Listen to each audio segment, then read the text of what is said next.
Recording. So, welcome to Noob Hall, everybody, the podcast for the Elder Scrolls Legends community to foster a really nice and welcoming atmosphere for new players and old players alike. I am your host, DukeWolfRein, known as that guy in every single stream that says really nonsensical stuff.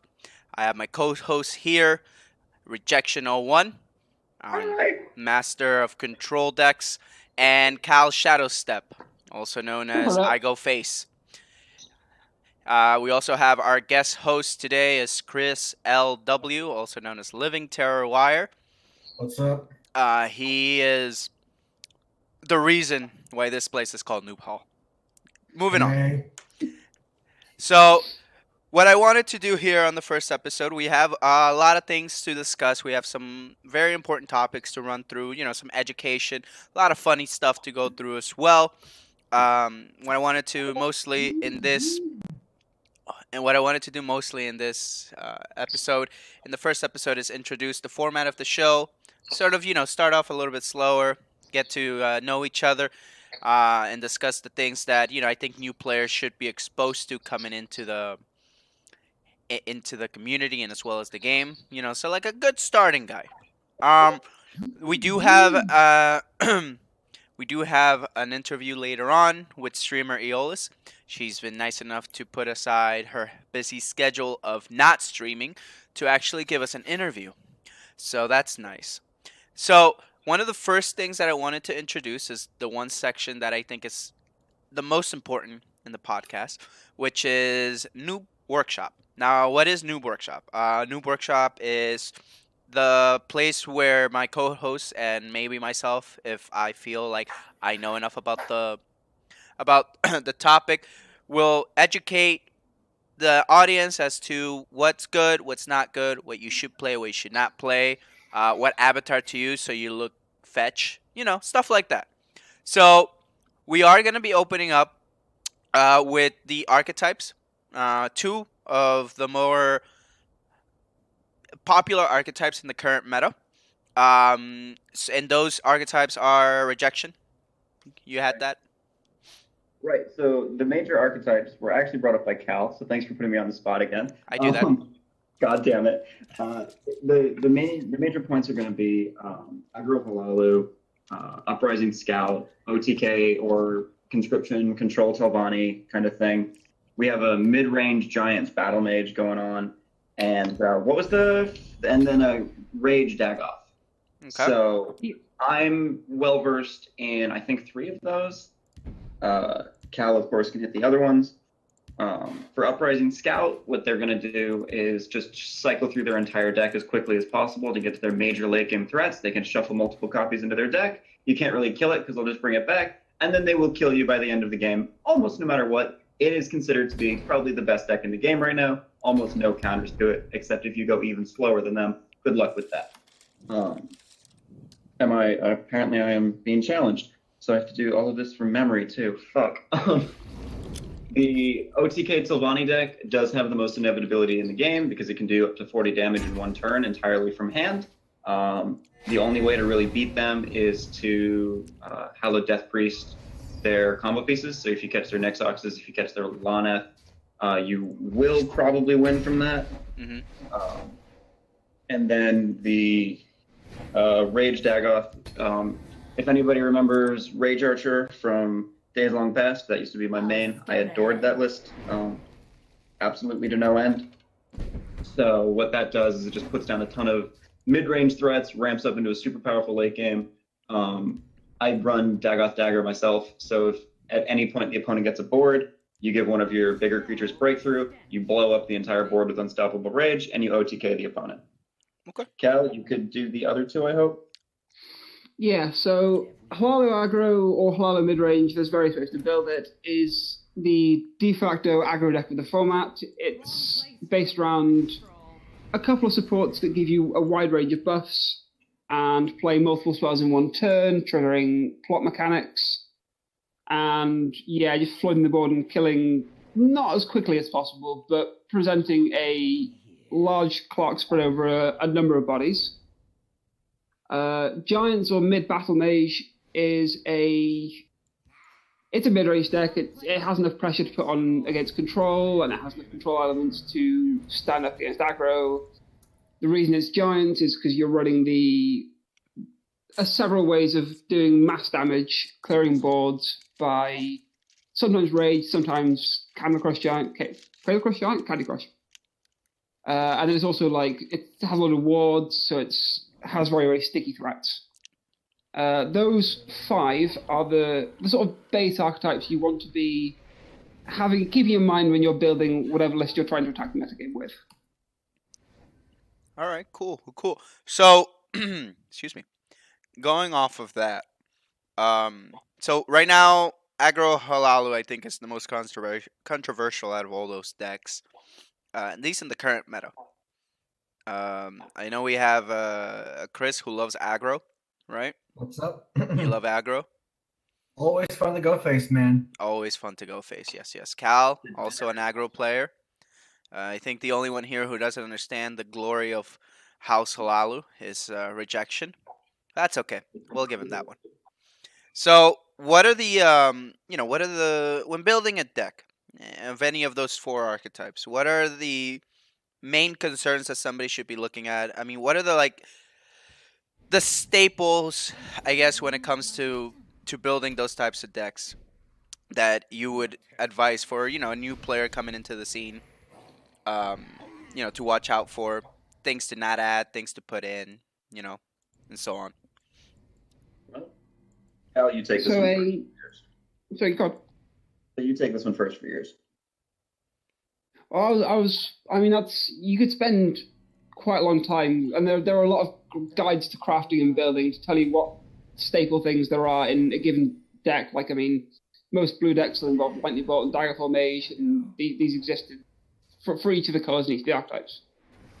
I completely lost what I was going to say. What I was going to say is, shut up. Generally speaking, if you look at a list of one of these decks, the cards that are maxed out that have 3 copies will probably be the base of the deck. So if you're going to fiddle around and play with any of these lists, you want to look for the cards that most people are playing as 1 copy, 2 copies, things that are perhaps flex slots that aren't necessary to the overall strategy are less likely to be 3 copies. If you know what I mean. Okay. All right. So I feel like House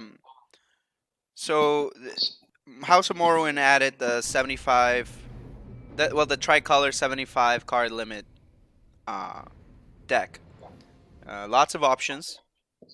A lot more longer games, so that's fun. Especially for somebody like Rejection, who always loves to if the game that it lasts less than 15 minutes, it's not a game worth playing. Pretty much. Yep. That's the control player's crux right there. It either has to last long enough for you to exhaust your deck, or it has to last long enough for the other person to get bored and just disconnect. Happens every other game for me. Yeah, see? Or he just gets roped endlessly. Yeah, that one is the one that happens every other game. So, I think a lot of people coming into the game, especially newer players, think that if a card is good, I need to have 3 copies of it immediately. In a deck. Not true. That's not true, of course. Everyone knows that. I mean, we know that. More so because when you have it gives you options, but then it also, what I like to call it, it clogs up your deck, and you find yourself with hands that are not good, and that's where the curve comes into play. Correct? I think we can agree on that. Absolutely. More so with if you're playing aggressively than if you're playing a control deck. Right. With a control deck, Curve is the realistically, most important. you can just get hit in the face as much as you want because you're going to come back from it. Eventually, what happens is you start off weak and you finish strong, right? That's the I feel like that's the main characteristic of a control deck, or even like a mid-range deck. It's to start off a little bit weaker and finish off strong with nice combos, And I'm Alexia, Vivek, and TESL all at the same time, back to back top deck. That was ridiculous, by the way. Love my deck. But for aggro, it's different. For aggro, you start off strong. If you can start off strong and roll face, by turn 6, turn 7, they should be dead. I mean, by Yeah, pretty then, much. yeah, by then, That's about right. if you let an aggro deck get to turn 7, that means that aggro deck can now put down 3 to 4 creatures down and just destroy you next turn. Right around. Well, I mean, once you get to that part of the game, you're talking in terms of reach or burst damage. Right. So that's interesting. So I do find it interesting that that Rejection is the one who mentioned the Halalu aggro deck. Did you guys hit that on purpose? I had to mention all 5. You put me on the spot. It's gonna I be mean, a like- recurring thing. I think it should be mentioned at the moment. This is our first time recording this. Okay, like it's the second time recording. It's our first podcast episode. Like we're going to make mistakes. It'll develop over time. We all met like a week ago. I mean, But you'll have to I've figure known those this out. guy I've known all of them since they were little. They just know me for a week. He's been stalking us since we were kids, but Of we course. met in a week. So. I've been grooming them for this their whole entire lives. I'm still trying to file the restraining order. It's Oh, not that going won't work, very honey. I own the police. The gun is Anyhow. in his pocket. So those are good decks. So let's talk about a little bit about. So we talk about the archetypes. We talk about what someone should watch out for as far as clogging up a deck and going forward from that. What archetypes are good against other archetypes? What is the one thing that you guys? I mean, we all start off. We're all human here. We all start off at rank 5 every single season. All of us. I said all of us start off at rank 5 every single season. Including you, sure. Yeah. After rank 5 times 2, Okay. So you can do the math. rank 5 plus 7. So we all know once you're in that at the beginning of the season specifically, all the big players, all the experienced players are out to get each other. It's just a mix. Like you honestly don't know what the hell you're gonna get at like the first 3-4 days of a season, of a month. No, you're more sure. The first couple of days, everybody's really tryharding. So they're playing the tier 1. Yeah. So it's usually the same 4 or 5. It's when you get to this point in the month, and we've had this. Me and Rejection have had this all day. Oh my god. The ladder is mental today.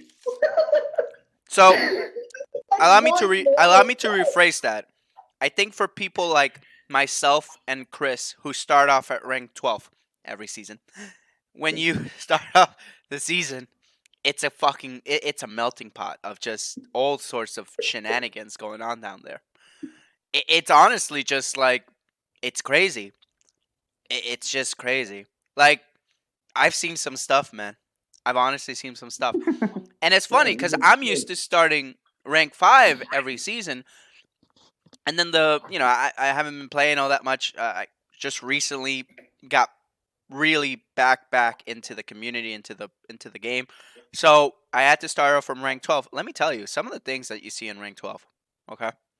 Just the longest games because nobody knows what the hell they're playing. Okay? Just crazy stuff. Can I interject slightly? Yeah, go for it. I very recently got back into this game as well. Started, I degraded back down to rank 9 about, and going back up to, I'm now in 250 legend or so. It wasn't nearly as hard for me as I think it might be for you guys because control decks eat poorly constructed decks. Oh, Just ridiculous. So I made a real shitty Chanter Tribunal deck, and I win streaked from 9 to 5 with I think 3 losses. So I didn't even know. I don't even remember a single deck I played from there. So if you can and you're playing early, I think building a close to par control deck might be better than slamming your face with an aggro deck. I mean, if you're going to rank up, you can get a lot more games done playing an aggro deck. But they're more consistent with control. No, not at all. Aggro is built to be as consistent as possible. Everything is about redundancy. True, we also have to know how to hit face correctly, which apparently is harder than I was expecting. I mean, to be honest, coming into the game, if you're not used to card games, as a if your experience with card games is what, Magic the Gathering, maybe Yu-Gi-Oh, maybe you're not even that big of a player of those, and you just randomly stumbled into this because you really like the other Elder Scrolls games, which a lot of people found this through that. I think going face is like the number one thing that the game teaches you have to do, right? I think before. This game, there's a sorry. Go on. From the impression I got from the tutorial was don't break it. Don't do it. It's bad. Well, you're Don't also do it playing like against a whole bunch of like Nords, so makes sense. Yeah, breaking runes is always a scary feeling for me. It really just depends on what deck you're playing against. Like any kind of control deck, oh yeah, you've got to break those runes carefully, otherwise they could mess you up in a heartbeat. Listen, if I'm going into the ladder with an aggro deck, and I'm going up against a scout, which are the known control archetypes, which I believe are scout, Telvanni, mage, and tribunal. Right? Those are the 4 controls usually. Yeah. Mage is an aggro deck now. Right. So if I do go against any of those, I'm going into my own accord. All right. I like literally walk into the room, my ass already oiled up, looped up, ready for what's to come. Like, I don't go face in those games expecting to come out fine. Is what I'm trying to say. Which is why it's always good to have an order to things.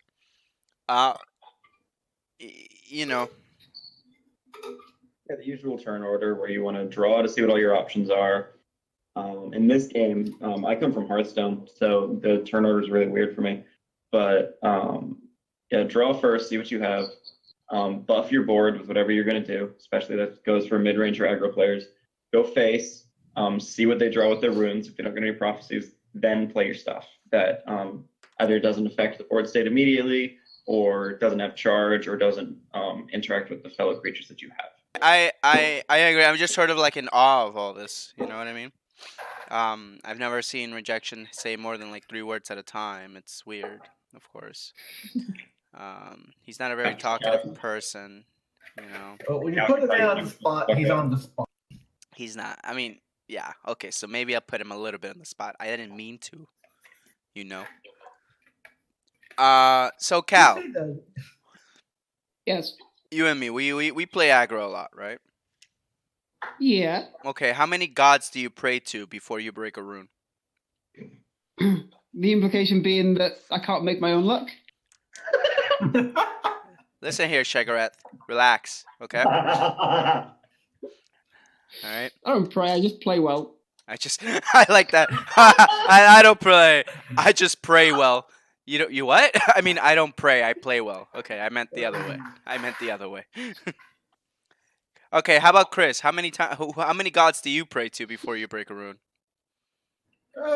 Just the one RN Jesus. RNG Jesus, yeah, RNG Jesus. I pray to all the 8 divines except for Talos because he's not really a divine. So Blasphemer.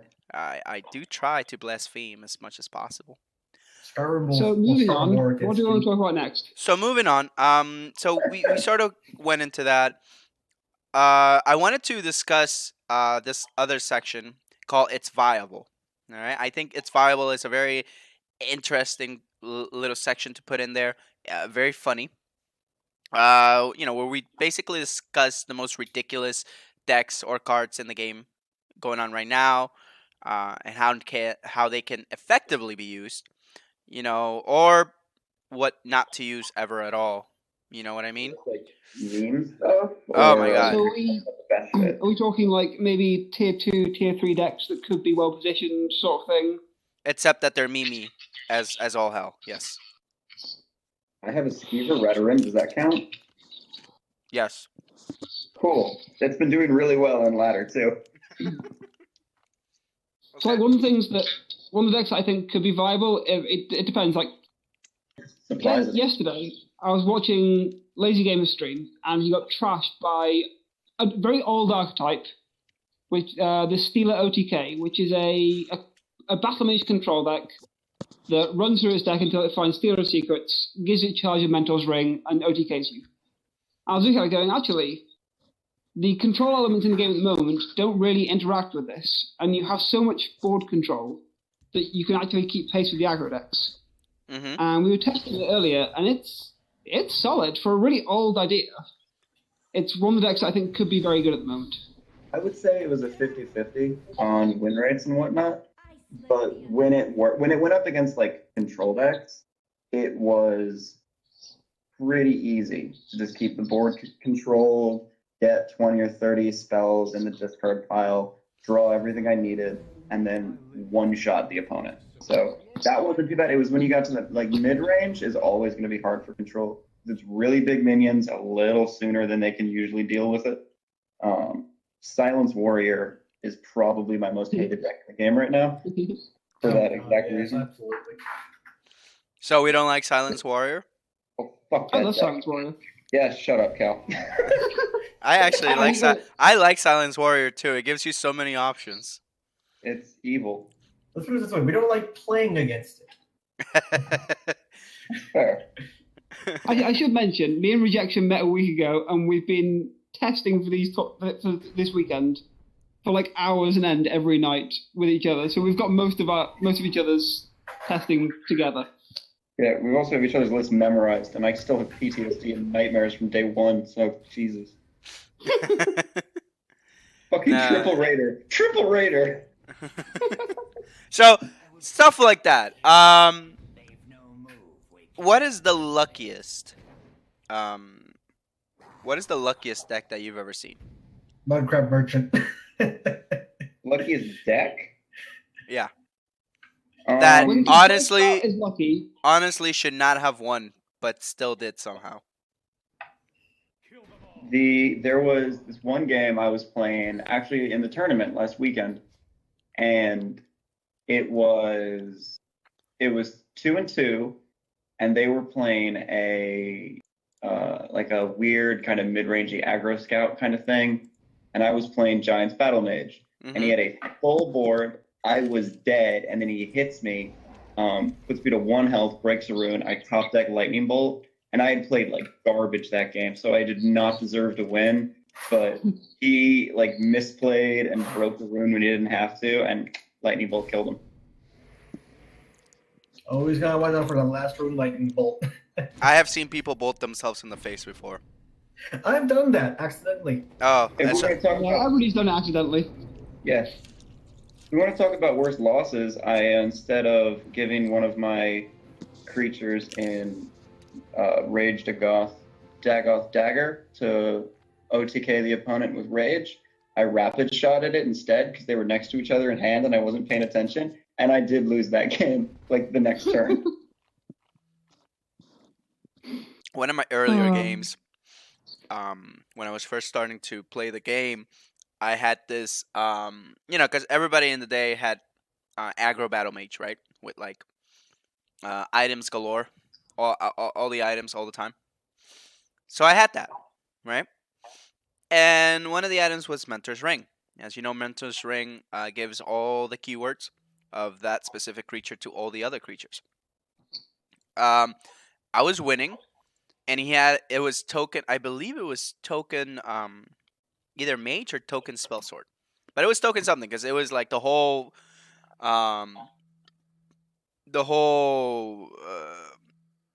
board was nothing but tokens, and I think the one guard, and I had lethal, but I decided that I didn't just want lethal. My BMing got the best of me, and I wanted to Never BM. and I wanted to what's it called? Give everything charge. So I put down the Nord Firebrand, Nor Firebrand in front of the guard. I take Mentor's Ring, and guess what Nor Firebrand didn't get?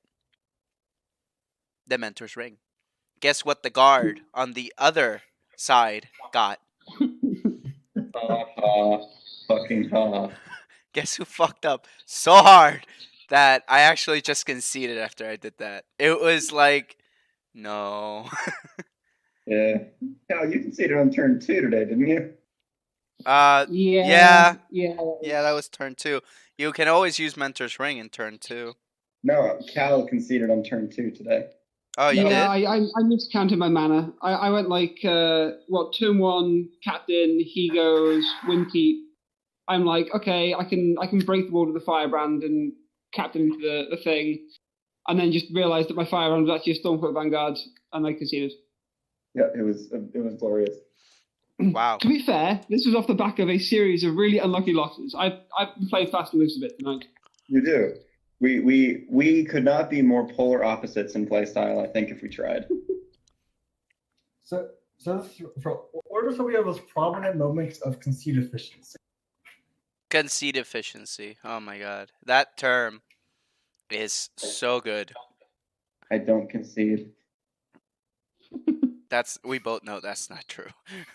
I will, unless you are showing lethal on board and I have no prophecies in my deck that will save me in any way, I don't concede. I'll sit there I'm prepared to sit there for half an hour to an hour in a normal game. You think I'm going to concede early? Yes. Yes, I do.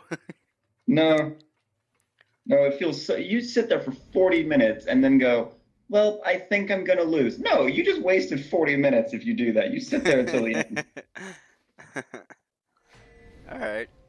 All right. So that was my 200 IQ play right there. The Mentor's Ring on the other person's guard.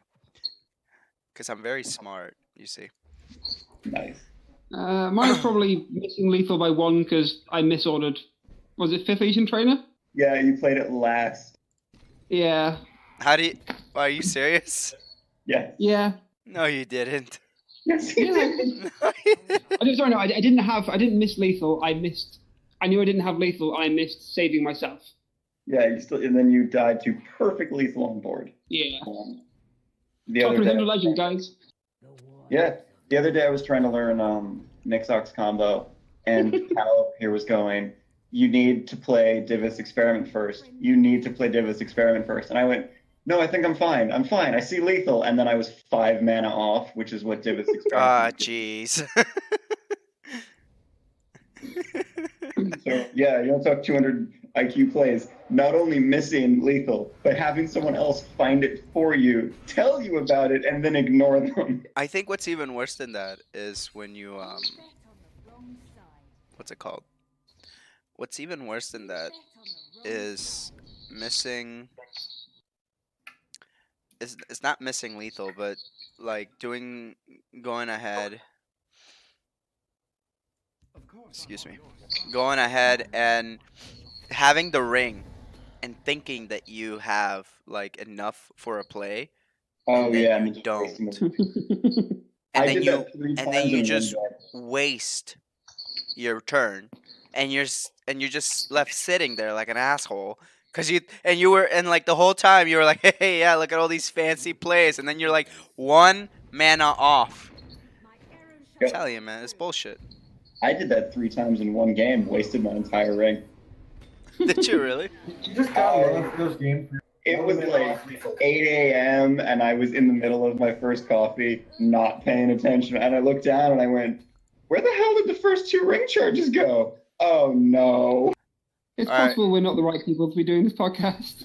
I Nah, mean, we're we're just fine. talking about the worst plays we've ever done. We are both top 300, top 200 legend. We both had top 10 finishes. Like, we are okay at the game, but Also, we are racing. I should mention this. Me and Rejection are trying to race to top legend. oh, are we? Yeah, you said this earlier. I like how he's like, I was unaware of this. I thought we were doing that for the podcast. Oh shit! I didn't know we were actually doing that now. Boy, if you're gonna challenge me, we're gonna do it. Oh, all right. I guess Yeah. we're and I am winning by like 80 ranks now. Oh damn, you are, aren't you? Yeah, God because damn, that voice of balance. yeah, you conceded on turn 3 like 2 separate games. Meanwhile, I was bouncing out of things for 3 games in a row. It went well. Yeah, I guess that game's good. that is one benefit to aggro decks. You lose a lot quicker than if you're playing control. What's that? This turn 6. I guess I'm done. Yeah, I'm out. Peace. All right, awesome. So I know that I sound different, guys, because things in the timeline got all messed up. But we have Eolis in the studio right now, and when I say studio, I mean OBS Streamlabs studio. Uh, Eolis is actually a streamer of in the TESL community. Uh, I known her for what, like around 6 months now. I've been following your stuff. 5 months. A wee while. Probably Ye- five more, like Yeah, 5 months. 5 months. I haven't been long. Yeah, I don't really, we don't.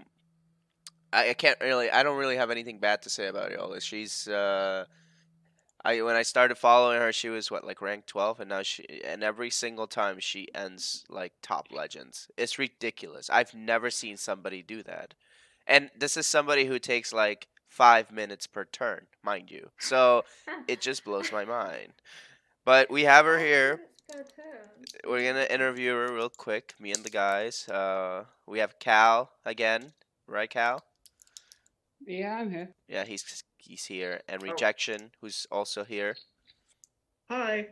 If I Yeah. cut out occasionally, it's because there's a storm going on now. Oh boy, love the Americas. So we were just discussing a little bit before we started recording.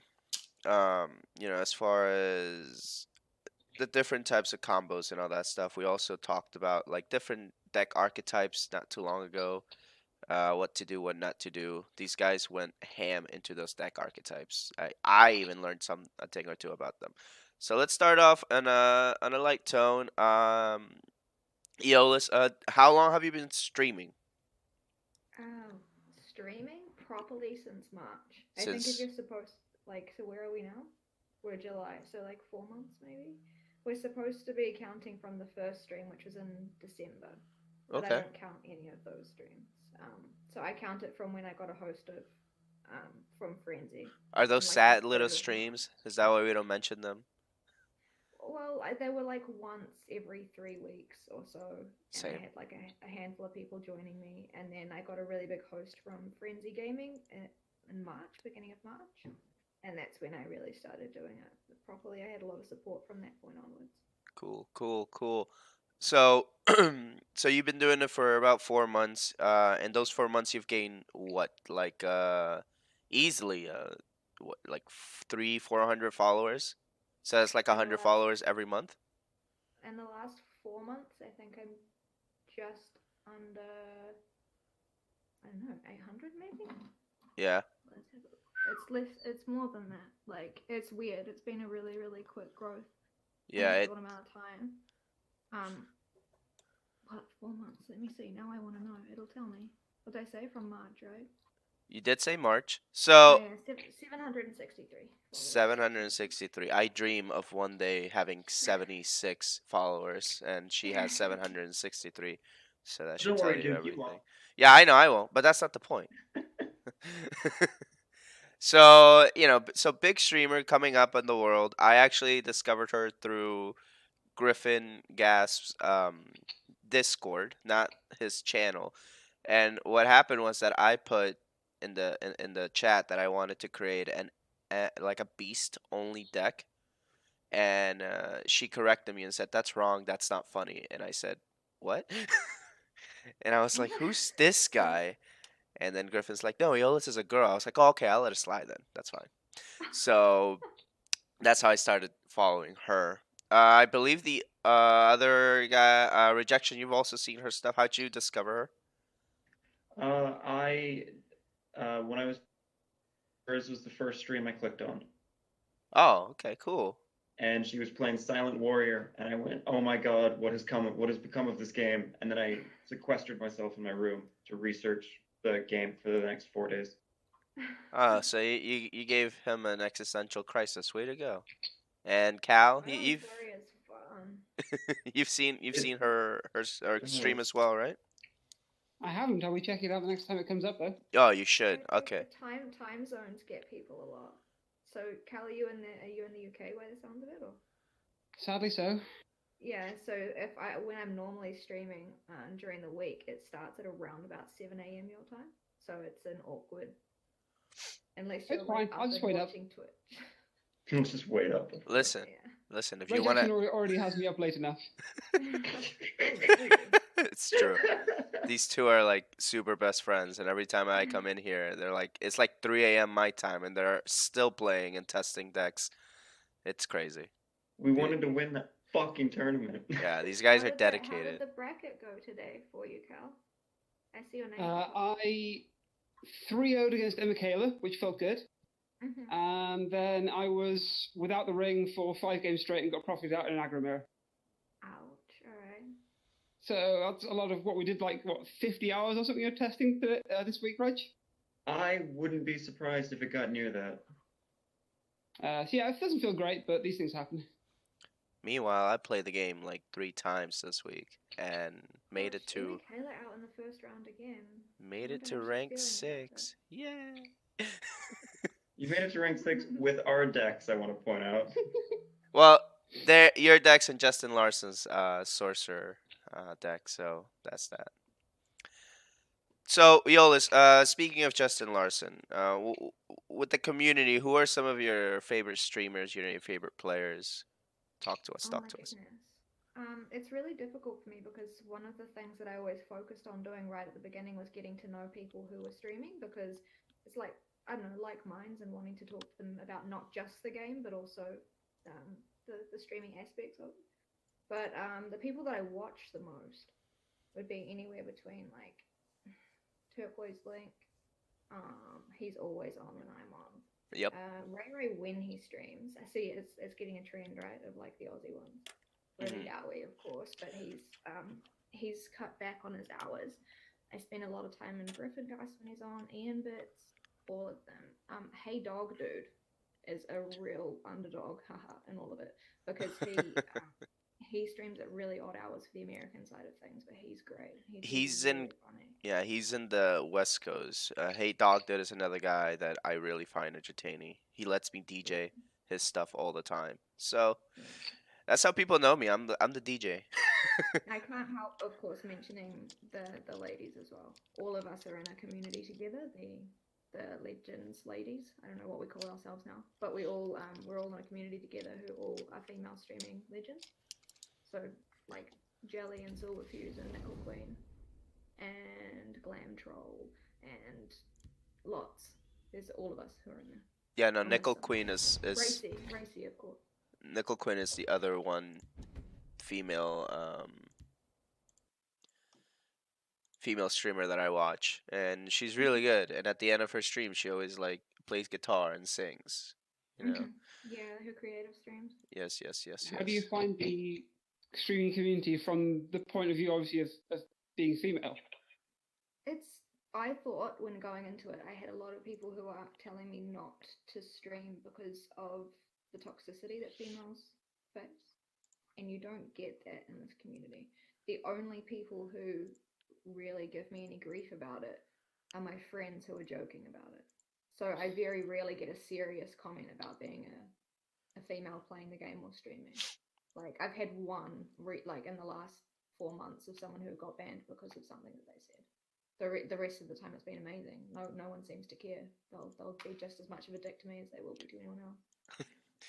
Girl, I don't think so. Yeah. So Yeah, I think that was the only comment that I had was someone where I'd missed lethal, which is something that I'm prone to do. Oh man. And someone commented in the stream like if she had a male's brain, she would have seen it or something. And that Oh was it. boy. It was like the worst that I've had. So that's nothing, right? Like if I'd known the person, I probably would have just assumed they were joking as well. Yeah. Yeah, fair play. I do have a point though. This is as much a question as just an observation. The TESL community does seem to be one of the nicest, most respectful gaming communities Oh yeah. I have ever seen or been a part of. Yeah. And I do think it has one of the largest, I would say, female streaming communities in any game that I've ever seen. Like percentage wise, right? Because we're Yeah, still, because you it's mean like like 50-50. comparably, right? Yeah. And it just seems to be just this wonderful, pleasant, nurturing experience. So, what would you say to new players just coming into the game, like I still kind of am, just kind of in awe of how nice everyone is? What would you say to Oh, them? exactly. Don't be afraid to approach anyone. Like because people are absolutely willing to help. And so that's streamers as well as just anyone in the community in general. There are very few people who are actually bad eggs in there, and then most of the time I'm pretty sure they're trolling.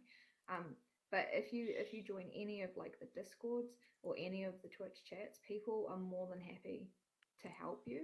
The amount of people that I get coaching from, and that's not just like the paid scheduled coaching, but like just people wanting to chat with you and hang out is incredible. Like they will look at your deck lists, they will like spectate your games, and they will genuinely want to help you. I So that didn't think that would be the case. I thought they'd think I was a giant bother, but definitely. So that was another thing that I wanted to bring up. That was actually my next talking point, actually. So mm-hmm. Eolis is the only streamer out of all the other streamers that I watch, Ian Bits, and um, I've started watching a Lazy Gamer again because I gave in because everyone's talking about him. I love And him. but I watch him when he's actually live. Anyways, and Griffin and well, not CVH, but everybody else that I see stream. Eolis is the only one that I come into her stream, and every other time she has somebody there, coaching her through it. Mm-hmm.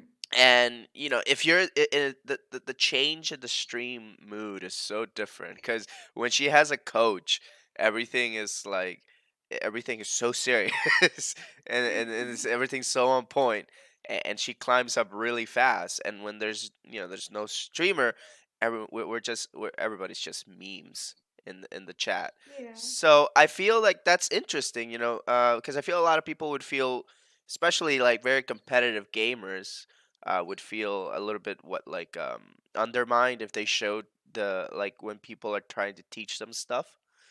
Mm-hmm. Maybe why I think I don't see a lot of people with other people in their streams teaching them how to do stuff. And here's the other thing though. I think the TESL community is the only community where I've actually seen people actively looking at chat to see what to do next in their games. So Oh yeah. that's really that's so it creates a good um, communication channel when you're on Twitch and you don't know, oh crap, what's my next move, and then you have every other streamer that you're watching in the same chat telling you, do this, do that, do this. You missed lethal. Oh, that's the worst part. Yeah, it goes in two ways though. So there's the people coming in to help me and have the coaching sessions. So I have that more than I have just people hanging out. Like the session with Dust yesterday was more just like us getting to know each other and having some fun with the challenge that he set. But with the coaching streams that come on, one, it's amazing for me because obviously I'm learning from some of the best people in our community. It's really good for the people in my chat because I like to show that I'm learning. I'm not a pro at this game in any way, shape, or form, and it's really good for me to personally. I feel like to be able to say to someone, "Hey, it's okay to ask for help, and it's okay to be like, I don't know what to do in this particular scenario." But it does also, as you're saying, with the climbing and everything, lead people to think that it could almost be a boosting situation.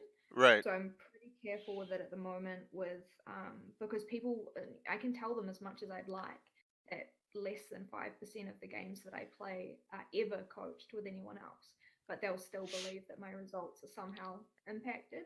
So I'm now leaning towards I play like in casual when I've got people on and coaching me just to kind of try and avoid that now that there actually is an emerging competitive scene. And Right. there wasn't one like who cares what rank you are, right? Right. But if they do start bringing back like the top 32 tournaments and things, I don't want anyone to say that I was using other people to get to a position. Right. And I think it's important that because a lot of, like you said, a lot of people might think, oh, well, she's been coached throughout this whole thing. So if she goes into a tournament or she goes into like the qualifiers or anything like that, she probably has like a voice in her ear. You know, cue the SpongeBob episode everyone knows about with the cowboy hat. So it's I feel like that's, well, I know I've seen your streams, and every time that you've climbed up to high legends, I know for a fact that you haven't had anybody helping you. Yeah. So Exactly. So I I'm mean, glad that people are recognizing that. you just take forever. Yes. But you know, I mean, that's the accidental BM. You know, if you ever play against Eolis and you know she's winning or she's not winning and she's taking 5 minutes per turn, that's just her I'm streaming. No, thinking I'm it streaming. through. If You know, if you match me and I'm fast, it's because I'm not streaming.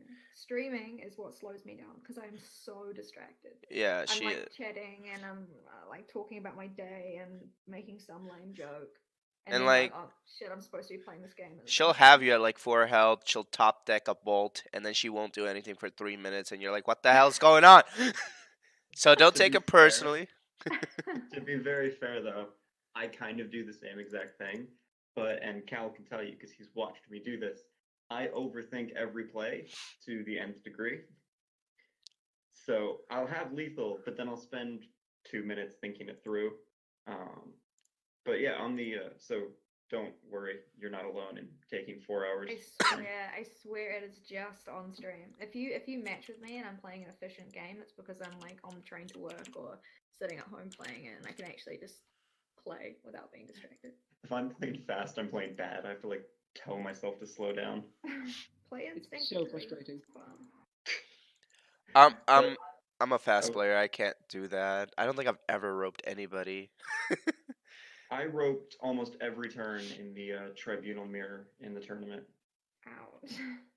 Oof. That would have been a Complicated. super long game. Oh yeah, no, Cal was finished with his third round, and I was halfway through my second. That's the other thing about a stream.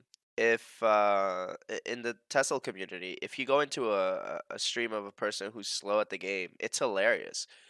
I mean, you can help them, you know what I mean? Which is great because they think everything through and they actually come to you for advice. And then even if you go in for somebody who plays really quickly, you can still have fun because when they misplay, it's hilarious. so so overall, it's a really fun community. I'm just sending you 100%. a screenshot of when it takes longer. The reason why that I'm showing this is one because the last two wins were amazing, but also the first the bottom 4 games were on the train on the way to work. So 4 games on the train on the way to work. Are The you? middle game was my lunch break.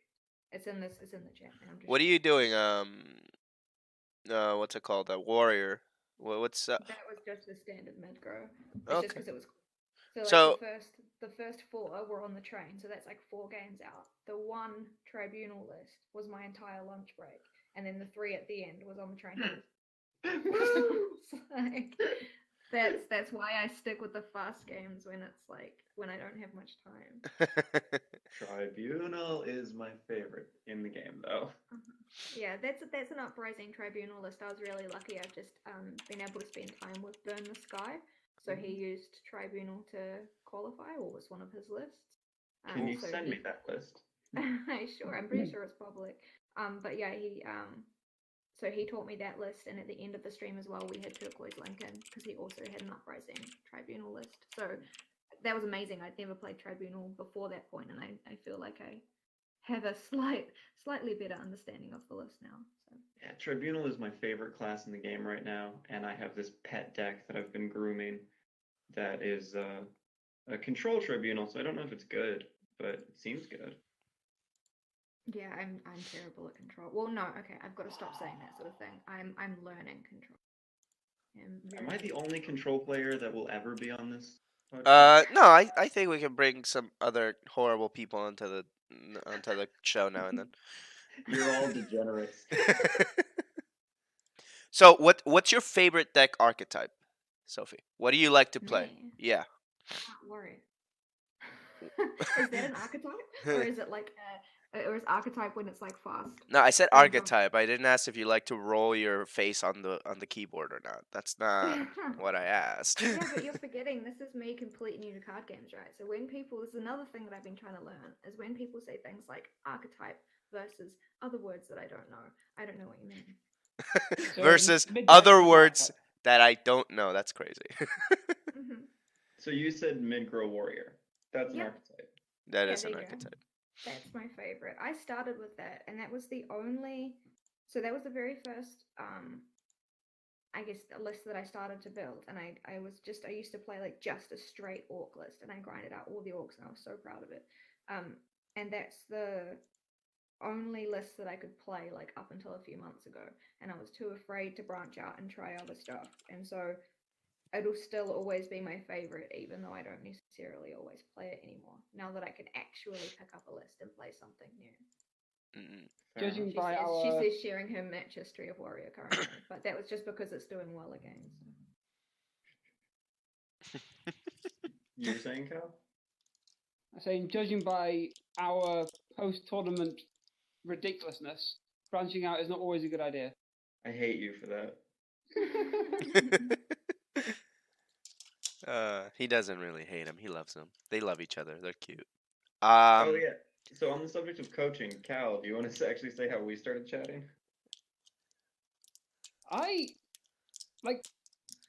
Honestly, I don't remember. I know we were talking in Griffin's chat, and then we ended up on voice chat and have done that for like 6 hours every night past week. That's so romantic. Yeah, I know. That's what I was about to say. The beginning about forgetting how they met, not so romantic, but everything else. They're very dedicated to each other. Why did we start voice chatting in the first place? I was asking for help with Doomcrag Warrior because I had just built it and I was so proud of it. And if you were gonna say it's the only warrior that I know how to play, so you're mid-grow, I'm Doomcrag, and you were the first person to say, "Hey, I could do that." And if I'd known who you were, I would have said, "Thanks, I'll wait." But I said at the time, I'm not very good at it, but I can try. yeah. That's just so mean, though. If I had known who you were, I would have said thank you. I'm okay. I know the premise of the deck. Yeah, I'll take the hard aggro player to learn one of the slowest decks in the game. I'm sorry, you memory rate him 3 times and still laughs, alright? Shut the fuck up. I can see that this interview has gotten sort of out of control. Remember, guys, we're interviewing her, not each other. Sorry. Speaking of out of control, you can shut up now, Reg. Hey. Hey. So Anyway, so aggro. So I didn't know Sophie was an aggro. No, yes, I did know that she was an aggro player. I lie. That's interesting. So what else don't I know about you, ma'am? I mean, tell us some stuff that you've learned in the process of streaming. Something that has really stuck with you. That And I've these. learned from streaming. Yes, ma'am. I'm incredibly self-critical, like more than what I thought I was, to the point now where I get messages from people saying that I shouldn't be so mean to myself. I didn't realize that. You're mean to yourself? Yeah, I call myself stupid a lot. Nah, you're So, not. yeah, well, no, I do call myself stupid a lot, though. So I've got to work on that. That's something that I'm super working on, because it's come up a lot lately in terms of there's been some opportunities which have been presented to me that have then been basically taken away for lack of self-confidence. So at the moment, I don't know if you've seen my latest stream with like Dust yesterday, but I've stripped all my overlays back. So I now have nothing on the stream that has any form of number or anything on there. I'm just focusing on having fun with it and trying to be more confident in myself instead of like numbers and staring at like followers and subs and how many people are chatting with me and stuff. So I'm just stripping it back to like when I started, having fun. That's good. Do you find interacting with a community like that is going to help? Interacting with what, sorry? Interacting with the community will make you more self-confident, do you think? Yeah. Because I've got to learn to, just because somebody says what I'm doing is wrong, or like the amount of people who pop up and say, "Oh my god, you missed lethal," like I need to learn how to react to that and be like, "Yeah, I did. You're right. I totally missed that line," or "No, that's fine," without just going, "Oh, you're right. I'm so stupid." Like I need to yeah, I do think it's helping me. Because you're always going to have people who are going to tell you what you're doing is wrong. It's how you like react to what they're saying. That's going to make me a better streamer and a better player. Has anyone ever asked you to coach them? No. Why would they do that to themselves? No, they haven't. Like I have friends that I play with, and they'll ask me questions about their deck lists and things, and I'm finally getting confident enough to put out an opinion on it. So I'll get there. One day someone will ask me. That's good. That's good. I like how confident you sound. Was that sarcastic? No. I'm trying to be more confident. No. I do like how confident you sound, because you usually, I'm used to you not being that confident.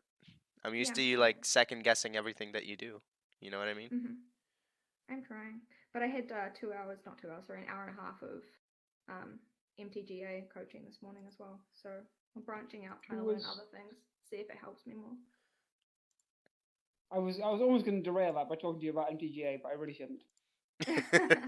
Yeah, no, I just got it. There's all those keys that are floating around, so I thought I'd give it a shot last night. And then I think I've still got 2 or 3 left if you know anybody else that needs them.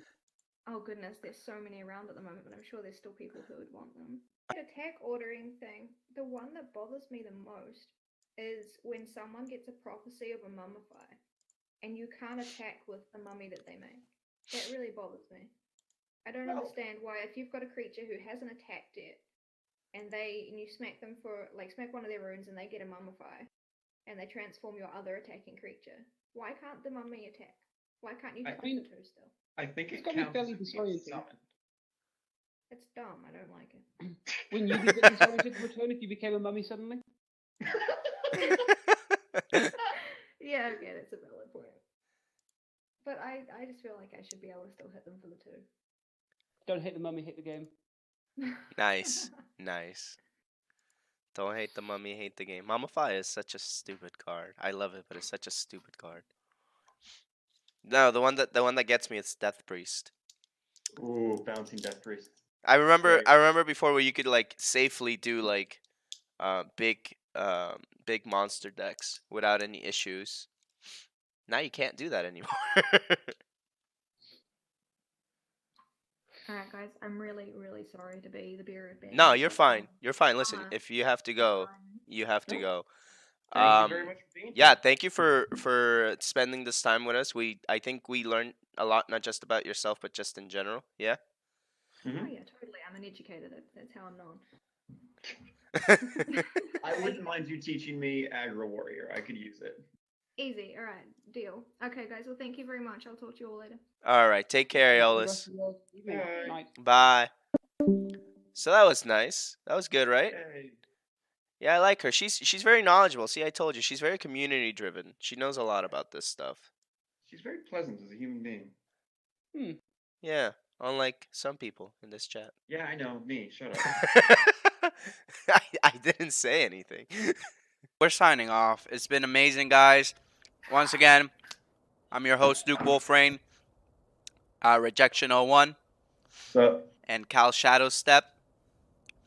If I can, for a moment, say, before we sign off, Yeah, go for it. definitely check out Legends-Decks is a great resource for finding decks. The Master Series qualifiers, if you Google deck lists for that, it'll tell you what's going on in the metagame at the moment. We're going to try, me and Rejection and Duke are going to try and do a gauntlet series. So going through each of the tiered lists, playing through a couple of ranks of Legend, playing them against each other, sort of explaining why they're good, what good matchups and bad matchups there are. I guarantee you we'll have a better plan for the next podcast. This is kind of our inaugural break up the stage. Yeah. You might actually hear me talk. Oh, boy. Exactly. And definitely, this was Duke's idea. This is his baby. It's great to get involved with the community. You should definitely follow his channel, follow his Twitch, whatever you do with being sociable and whatever. My Pornhub, always. Follow my Grinder. I have Tinder, Grinder. Just this follow me. podcast's getting taken down. I'm definitely not getting monetized for this podcast. That's for freaking sure. So, and Chris, of course, thank you for being here. I know you're a little bit Why? preoccupied right now. Yeah, sorry, man. School just gets in the way sometimes. You gotta get that work done. But it's always good to have somebody to, just be the butt of the joke every single time. You know what I mean? Verbally BM. Also, of course, like massive thanks to Eolis for coming here as well. Like, Yes. even though it's going to happen in the future, already have been In when the you listen future to it. past, but it happened, but it's also about to happen. It's gonna be fun. Definitely. So thank you guys for tuning in. Thank you for watching for as long as you did. If any complaints of lowering of IQs, my inbox is always open. Do not hesitate. But yeah, that was the show, and I hope you guys enjoyed it. This is DukeWolfRein and the Noob Hall signing off. Bye, guys. Hey, guys.